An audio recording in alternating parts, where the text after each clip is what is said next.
Bonjour à tous et bienvenue sur Crypto Flash, la chaîne de l'actualité crypto. Aujourd'hui, nous allons parler d'un partenariat entre Nike et le développeur de Fortnite.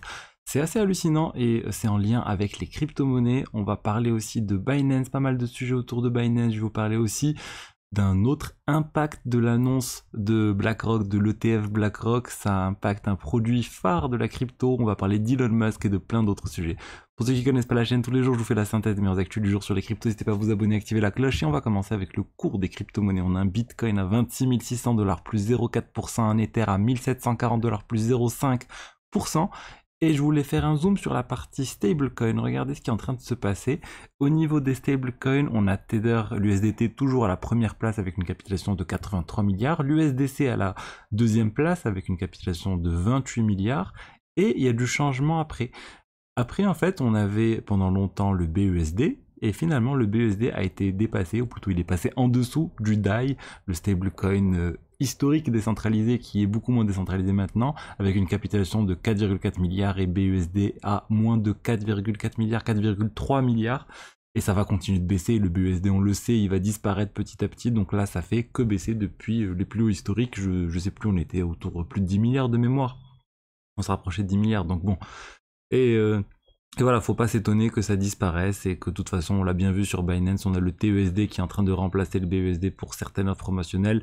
Je pense qu'il y a sûrement un partenariat commercial entre TrueUSD et Binance parce qu'ils le mettent vraiment en avant. Je voulais vous parler de quelque chose que j'ai vu maintenant encore autour de Binance. On a vu des news autour du Nigeria qui interdisait Binance au Nigeria. Et les gens commençaient à dire... C'est quoi cette histoire? Et Binance a répondu en disant non, la société qui a été interdite, qui s'appelle Binance Nigeria Limited, n'a absolument rien à voir avec Binance. La SEC du Nigeria a interdit cette société et Binance a dit non mais écoutez, c'était juste n'importe quoi, c'était des gens qui voulaient se faire passer pour Binance. Et on a DL News qui a investigué, a priori c'était juste un sorte de squatter de domaine, un squatter de société qui avait déposé le nom Binance Nigeria Limited en vue d'être racheté potentiellement par Binance si Binance souhaitait lancer une filiale au Nigeria. Donc voilà, on a vu des retraits de Binance dernièrement, on en a parlé à Chypre, aux Pays-Bas, mais au Nigeria, il n'en est rien. Parlons maintenant de Nike et de Fortnite et en fait on va regarder ensemble la vidéo. Regardez, c'est une petite vidéo qui a été postée sur le compte officiel de Nike qui donne un rendez-vous pour le 20 juin pour The Ultimate Sneaker Hunt. Et regardez, on a partenariat Fortnite Nike Air Max. Juste une date, ça s'appelle Airforia, donc en lien avec la marque Air de Nike. Et juste après, il faut vraiment faire attention, il y a ce petit logo qui apparaît. Voilà, regardez ça, ce petit logo là, le carré avec Nike comme ça, et ben c'est Dotsush. C'est la plateforme NFT de Nike. Et on voit le U aussi du Unreal Engine. Donc est-ce que c'est un partenariat entre Unreal Engine et Dotsush? Bref, on ne sait pas trop, mais vu qu'il y a Dotsush, ça veut dire qu'il y a cette notion de NFT. Cette notion de NFT qui est en train d'arriver dans les jeux vidéo. On avait vu des choses qui se passaient autour de Madden, NFL et de Electronic Arts qui est en train de préparer des choses aussi avec Nike sur Dotsush. Et là, l'un des plus gros jeux au monde, Fortnite, utilisé par des centaines de millions d'utilisateurs, pourrait faire un partenariat avec Nike pour mettre en place des NFT. Imaginez, vous avez des chaussures Nike sur Fortnite, vous pouvez les acheter, les revendre si vous voulez, c'est l'avantage des NFT. Et imaginons même un monde où vous avez vos chaussures Nike sur Fortnite, vous pouvez ensuite vendre et les mettre sur, plutôt les transférer sur un autre jeu que vous avez. On peut imaginer vraiment plein de choses avec les NFT, c'est ça la puissance. Ne pas avoir juste du contenu qui soit spécifique à un jeu vidéo que vous ne pouvez pas revendre, ben là vous pouvez le transférer, vous pouvez l'envoyer autre part. C'est le tout début, on n'en est pas encore là, mais ça serait vraiment incroyable que Nike mette en place ça sur Fortnite. Donc hâte de voir vraiment ce qui va se passer. On va le savoir très bientôt, dans 2 jours, on aura l'information. On va parler maintenant de BlackRock. Alors, je vous ai longuement parlé de ce sujet, pour moi c'est une information incroyable. BlackRock qui est en train de préparer son ETF sur le spot Bitcoin. C'était attendu par plein de personnes. Et là en fait on a un fonds qui était le premier fonds qui permettait aux investisseurs on va dire classiques d'investir dans la crypto, d'investir dans le Bitcoin. C'est le GBTC, le Grayscale Bitcoin Trust. Historiquement, ce Grayscale Bitcoin Trust avait un premium. Donc c'était un premium, c'est-à-dire que vous avez de l'argent facile à se faire, vous envoyez des bitcoins à la société qui est à Grayscale, ils vous transforment ça en GBTC, vous attendez 6 mois et vous pouvez revendre avec un premium de 30%, 20%, 50%. C'est vraiment de l'argent facile et plein de gens ont gagné énormément d'argent grâce à ça. Mais petit à petit, le premium a disparu et c'est devenu un discount. Donc c'est-à-dire que ça se vendait moins cher. Donc tous ceux qui avaient envoyé de l'argent, qui avaient pendant la période, qui avaient envoyé de l'argent, qui avaient attendu une certaine somme parce qu'on ne pouvait pas récupérer directement le GBTC, et ben eux ils se sont fait avoir, ils ont perdu de l'argent et depuis il y a plein de sociétés qui ont fait complètement faillite à cause de ça. Triaros Capital, ils étaient dans ce trade du GBTC. Bref, là il y a un discount de près de 40%, on est même passé à moins de 50% du discount. Et là, sur les 5 derniers jours, on va regarder sur un mois le graphique, bim, ça a décollé. On est passé de moins 43% à moins 36%.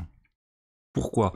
Parce que les investisseurs se disent que si BlackRock trouve un moyen de lancer son ETF Bitcoin Spot, et ben Grayscale va juste faire la même chose. Ils vont copier en fait ce que BlackRock va faire. Ils vont proposer, par exemple, je vous ai parlé hier du partenariat avec le Nasdaq et un exchange. Ils peuvent proposer des choses similaires pour transformer tout ça en ETF. C'est ce que tout le monde attend. Toutes les personnes qui ont de l'argent sur GBTC espèrent qu'ils vont pouvoir être transformé en ETF pour pouvoir faire disparaître complètement ce discount.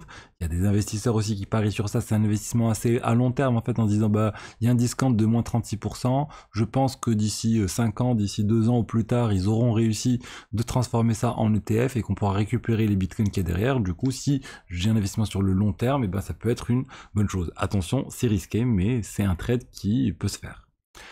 On va parler maintenant d'Elon Musk. Je vous avais parlé d'Elon Musk et de la plainte contre lui sur le fait qu'il aurait manipulé le cours du Dogecoin. Il y avait des preuves on-chain qui sont sorties comme quoi il serait un holder, un très très large holder du Dogecoin, qu'il aurait des milliards et des milliards de Dogecoin. Et là en fait, il y a eu la réponse de l'avocat d'Elon Musk à cette plainte. Où en fait il dit juste non, c'est pas nous, on n'a pas dû, enfin c'est pas moi, enfin c'est son avocat qui parle pour lui, c'est pas lui la baleine derrière les milliards et les milliards de Dogecoin. Et voilà, donc c'est juste il dit que non, c'est compliqué parce qu'il se défend pas trop, il dit pas pourquoi, alors que l'autre avait quand même avancé un certain nombre de preuves, un certain nombre de traces on-chain qui concordait en fait avec le fait que les wallets c'était des wallets d'Elon Musk. Il y avait des dons qui avaient été effectués à une certaine période et que Elon Musk a annoncé publiquement sur Twitter, et quand on va voir ça correspond à une adresse, à la seule adresse qui a fait le don avant que ça soit lancé sur Twitter. Bref, il y avait plein de choses qui montraient que c'était Elon Musk et au final lui il dit non, on va voir maintenant ce que la justice va décider.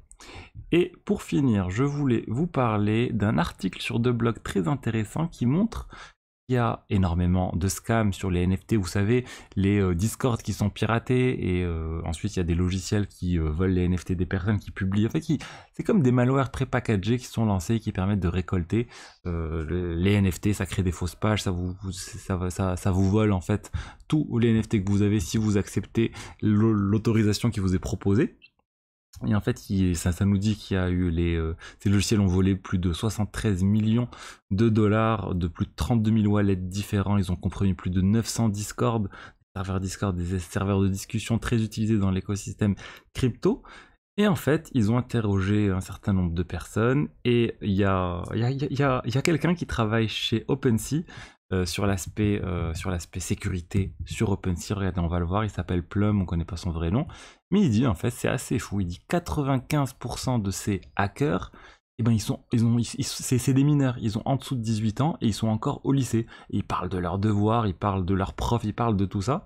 Et ils font tout ça pour ensuite voler de l'argent, obtenir de l'argent, et ensuite ils investissent pas mal sur Roblox. C'est un jeu vidéo où ils achètent des skins qui coûtent très cher, ils achètent aussi des iPhones, ils achètent des voitures qu'ils peuvent même pas conduire, et un certain nombre de choses. Donc j'ai trouvé ça assez hallucinant que tous ces hacks, c'est pas forcément très compliqué à faire en fait. Il faut savoir que même en dehors du monde crypto, il y a pas mal de logiciels crypto qui existent, de logiciels de piratage qui existent, qui sont pré-packagés, et il suffit juste d'aller sur des forums de discussion, les acheter, et ensuite vous les envoyez à certaines personnes, et vous prenez bien sûr un risque énorme, et attention, ne faites surtout pas ça, mais c'est pas compliqué, vous n'avez pas besoin d'être un hacker hyper aguerri qui s'y connaît vraiment pour lancer ce type de choses, mais ne le faites pas encore une fois. Et on peut voir que ces personnes qui sont des mineurs et ne réalisent pas, je pense, la gravité de leur acte et ils vont probablement être arrêtés un jour ou l'autre et ça va mal finir pour eux. Donc vraiment, soyez vigilants.